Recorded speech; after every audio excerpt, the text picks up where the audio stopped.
Let me ask you something. Have you ever looked in the mirror and felt like the person staring back wasn't living up to their potential? Not because you're lazy, not because you're incapable, but because a part of you keeps playing small. That version of you that hesitates when opportunity knocks. That voice that whispers, maybe later, every time something uncomfortable appears. That's the weak version of you. And if you're serious about change, real, lasting, foundational change, you've got to kill it. Now, when I say kill, I'm not talking about shame or self-hatred. I'm talking about radical self-confrontation. Most people live their lives avoiding this. They stay busy. They numb themselves with distractions, with comparison, with excuses. But transformation starts when you stop lying to yourself, when you strip away the ego and get brutally honest about who you are and who you've allowed yourself to become. That weak version of you isn't just a product of bad habits, it's a coping mechanism. It's the result of years of avoiding discomfort, staying safe, living in reaction instead of creation. The weak version of you seeks permission, it waits for motivation, it lives in fear of judgment. It's that inner voice that says, "What if I fail?" and never asks, "What if I don't?" It clings to comfort because it equates comfort with safety. But comfort zones are dangerous places. They don't protect you, they paralyze you. Growth doesn't happen in comfort.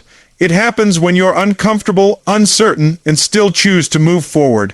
So what do? You get real. You sit down and identify exactly what the weak version of you looks like. What are the thoughts it thinks? What are the habits it repeats? What language does it use when talking to you? Start observing yourself without judgment, but with absolute clarity. This is self-awareness, and self-awareness is the first tool of power. You've got to become a psychological warrior. You've got to catch that version of yourself in the act, every time it shows up to steal your momentum, your focus, your power. You've got to recognize it and say, "I see you, and I'm not listening anymore." Because here's the truth, that weak version of you will not leave quietly. It will fight for survival. It will disguise itself as logic, as realism, as practicality. But don't be fooled. That's fear in costume, and fear loves familiarity. It thrives in predictability. If you keep feeding it, it becomes your identity. Philosophically, the idea of killing the weak self isn't about violence. It's about transcendence. It's rooted in the same principle ancient Stoics taught. Asterisk, you are not your impulses. You are not your emotions. You are not your past. Asterisk, you are the one who chooses how to respond, and that power to choose. That's your sword every time you choose action over hesitation, discipline over ease, courage over comfort. You're cutting down the weak version and making room for something stronger.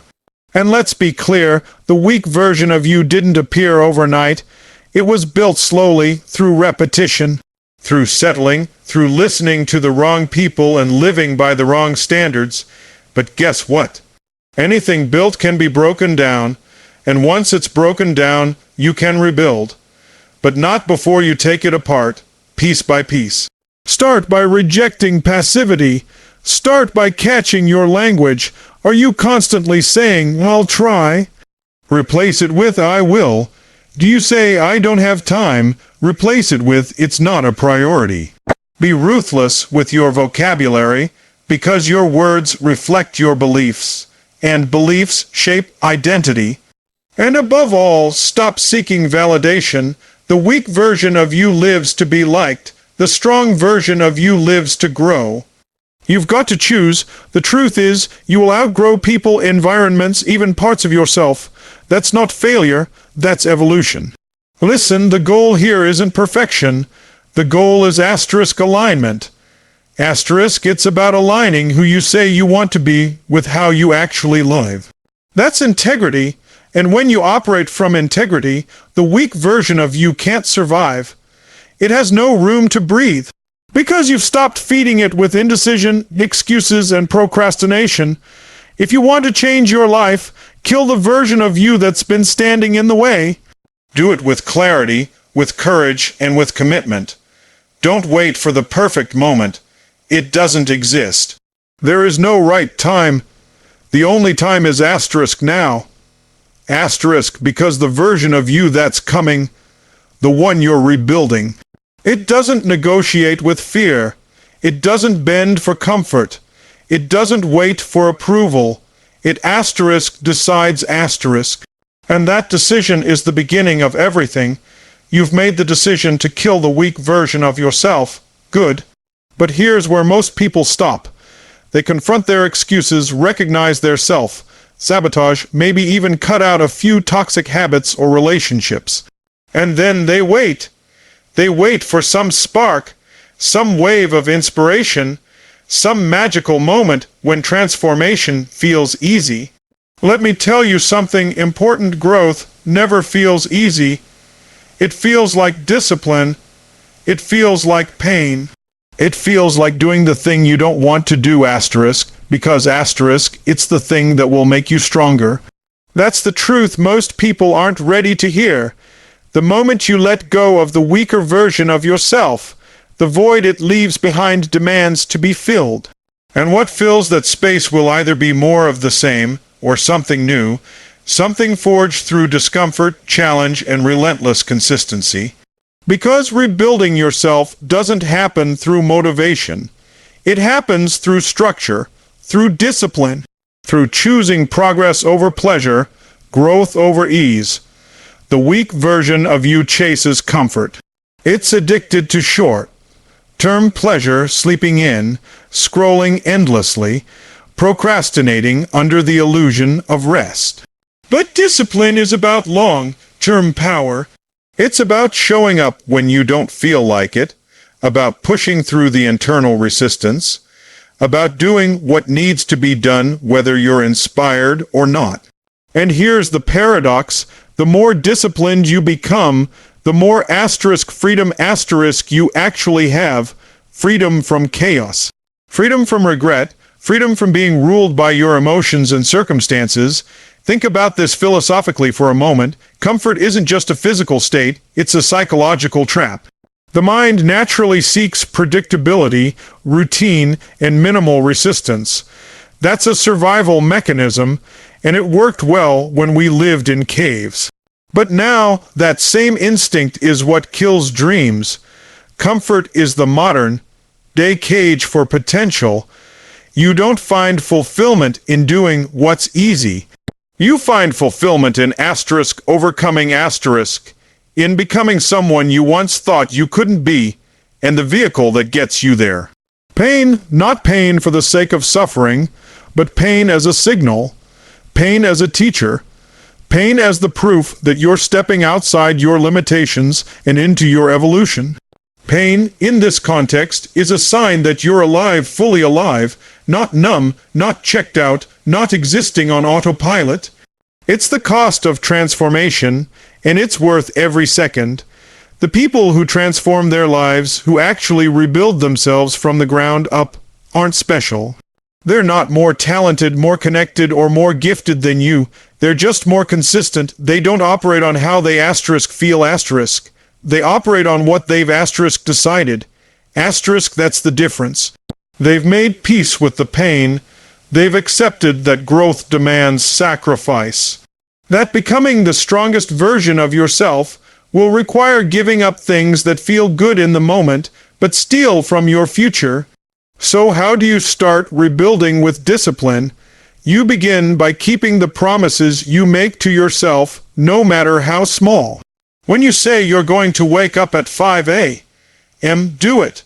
When you commit to 30 minutes of reading, training, planning, do it. Why? Because every time you follow through, you're telling your subconscious, I am someone who follows through. And that builds identity. That builds confidence. That builds the asterisk new asterisk version of you brick by brick. And here's something deeper. Every disciplined action is an act of self-respect. When you live with discipline, you're telling yourself, I matter enough to demand more. I matter enough to delay gratification. I matter enough to rise above excuses. That mindset changes everything, because once you respect yourself, once you build inner credibility, nothing external can control you. Not opinions, not failure, not even fear, but you must make that decision every single day. Rebuilding yourself isn't a one-time declaration. It's a daily process, and yes, it's hard. Yes, it will test you. Yes, there will be mornings when you question why you started. But that's the cost of becoming powerful. That's the price of true freedom. The kind that can't be taken from you because it was earned, not handed to you. There's no shortcut to this. No hack. No easy way out. Just you, your choices, and the standard you're willing to live by. So ask yourself, are you more committed to your comfort or to your growth? Because you can't have both. Discipline is not punishment, it's permission.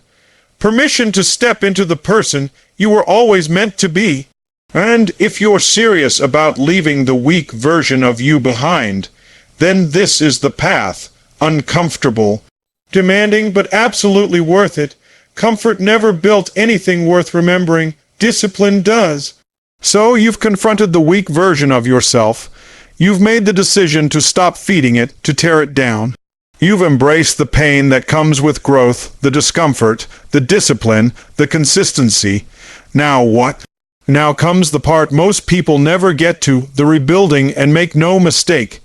This is where it gets real. This is where you don't just talk about change, you become it. Rebuilding yourself means intentionally designing the person you are committed to becoming. Not the person you drift into by default, but the person you decide to be. That's a very different thing. Most people live reactively, responding to life as it comes. They let their environment, their past, their emotions determine their identity. But when you rebuild yourself, you flip the script. You become the architect. You don't wait for life to shape you. You shape life around the standards you've chosen. And it starts with vision. If you don't have a clear, compelling picture of who you're becoming, the world will give you one. And it won't be designed for your greatness, it'll be designed for your compliance. You have to get vivid. Who are you when you're operating at your highest level? What does your mindset look like? How do you walk into a room? How do you respond under pressure? What habits do you practice daily, not occasionally?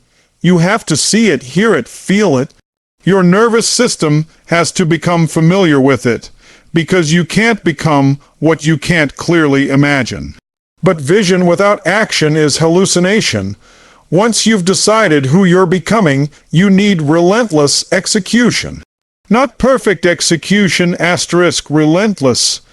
You have to start showing up as that future version of yourself, even when it feels unnatural.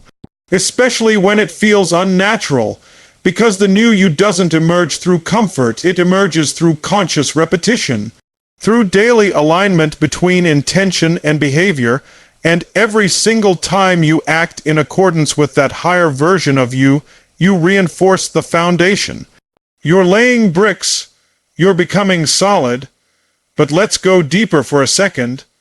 This isn't just about habits. This is about identity. True transformation is not behavior modification, it's identity shift. It's when the things you once had to force become second nature because you've become someone new. The person who used to need motivation now operates from internal standards. The person who used to break under pressure now becomes sharper in chaos. That shift, it's not an accident. It's the outcome of conscious, repeated action aligned with a clear, purposeful vision. This is where emotional mastery comes in. Because as you rebuild, you will face resistance not just from the world, but from within. Old thought patterns, lingering doubts, emotional triggers, they'll all show up. You have to be prepared. You can't rebuild yourself without mastering your emotional state.